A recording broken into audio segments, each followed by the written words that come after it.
সে আপনাকে আপনার বংশের প্রদীপ উপহার দিচ্ছে আর আপনি তাকে সতীন উপহার দিলেন। বাহ, কি চমৎকার। হুজুর, আপনি বিয়ে একটা না আরো 4টা করেন, কারণ ইসলামে 4টা স্ত্রী রাখার জায়েজ রয়েছে। কিন্তু আপনাকে অনলাইনে এসে এত উল্লাস করতে কে বলছে বলেন তো? একটা মানুষ তার অসুস্থ স্ত্রীকে রেখে সে বিয়ের আনন্দে উল্লাসে যখন মেতে ওঠে, তখন তাকে মানুষ কি বলে?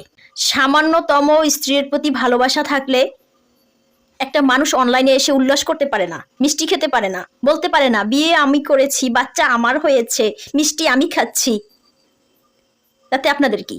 এ কথা বলতে পারে না। আপনাদের মতো মানুষদের এইসব কারণেই অনেক মানুষ আপনাদেরকে ভুল বোঝে, ভালো মানুষদেরকেও ভুল বোঝে। একজন স্ত্রী অন্তঃসত্ত্বা হওয়ার পরে তার স্বামীর দায়িত্ব থাকে সব সময় তার পাশে থাকা, তাকে মানসিকভাবে সাপোর্ট দেওয়া, যাতে করে সে সুস্থ থাকে, সে ভালো থাকে। সে ভালো থাকলেই একজন সুস্থ বাচ্চা তার পেট থেকে আসবে। আপনি কি করলেন? তাকে অসুস্থ বানিয়ে দিলেন। আপনার উত্তরাধিকারী যে মানুষটা নিয়ে আসলো এই পৃথিবীতে, তাকে আপনি কি উপহার দিলেন? একজন সতীন। বাহ, কি চমৎকার। আপনি খুব বড় মুখ করে বলেছেন আপনি পাপ থেকে বাঁচার জন্য এই বিয়েটা করেছেন। কি এমন দরকার ছিল, কি এমন পাপ আপনি এই বিয়েটা না করলে করে ফেলতেন? মানুষ কি বউ ছাড়া বাঁচে না? বউ যদি 2-4 মাস অসুস্থ থাকে, 6 মাস অসুস্থ থাকে, একজন মানুষ বউ ছাড়া থাকলে কি সে মরে যায়? তাকে কি পাপ কাজে লিপ্ত হতেই হবে?